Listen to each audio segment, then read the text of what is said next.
Did you know just about every organization from small offices to giant factories uses hazardous chemicals? And we're not just talking about dangerous acids or industrial chemicals. Think about the everyday stuff. Oven cleaners, office copier, toner, detergents, even the chlorine you toss in the pool. All of these can cause injury or illness if not handled the right way. That's where OSHA's Hazard Communication Standard, often called HazCom, comes in. The Hazard Communication Standard was first established by OSHA in 1983 and has been revamped over the years, with 2024 being the latest update to keep up with global safety guidelines. The goal? To give you the right to understand the chemicals you're exposed to at work. Not just knowing they exist, but truly understanding how to stay safe around them. So what does that mean for you? First off, if there are hazardous chemicals in your workspace, you need to be in the loop. That's what HazCom training is all about, teaching you how to read and understand the safety data sheets, otherwise known as SDS, and the labels on chemical containers. Rest assured, this course covers all of OSHA's HazCom requirements for labels and SDSs, which are designed with standardized formats to ensure clarity and readability. Since not all chemicals are dangerous, how are potential hazards classified?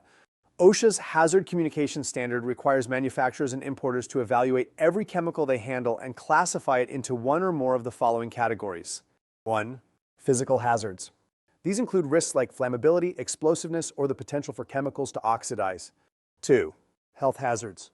These refer to chemicals that can cause short or long-term health effects, such as skin or eye irritation, respiratory issues, or even more serious conditions like cancer or organ damage. 3. Other hazards. This category captures risks like combustible dust or chemicals that may pose specific environmental hazards. Once classified, this information is included in the chemicals label and safety data sheet. These tools ensure employees have the knowledge they need to recognize and respond to potential risks. Now let's talk about the role of employers. Employers are required to maintain an up-to-date hazard communication program. Here's what that means. Maintain an up-to-date inventory of all hazardous chemicals in the workplace.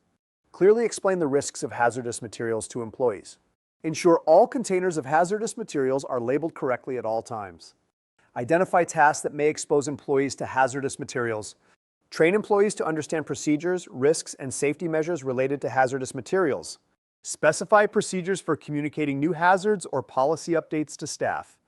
And finally, ensure employees can easily access safety data sheets for all hazardous materials in their workplace. Employers are also required to train you on any new label elements or SDS formats. You'll see certain must-have info on labels such as product identifier, signal word, hazard and precautionary statements, pictograms, and the manufacturer's contact info. For containers 100 milliliters or smaller, there are special provisions allowing reduced information on the container itself, such as including only the product identifier, pictograms, signal word, and a reference to the outer package label. However, the full label must appear on the outer package. Employers are responsible for ensuring that even these smaller containers comply with labeling requirements. Here's another big responsibility for employers. If a new chemical is introduced or new risks are discovered, you need to know about it and be trained on it. That training will cover things like work practices, emergency procedures, and protective gear to keep you safe from exposure.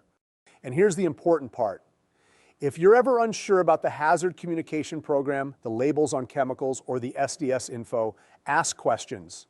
It's your right to fully understand the risks and how to protect yourself. Stay informed.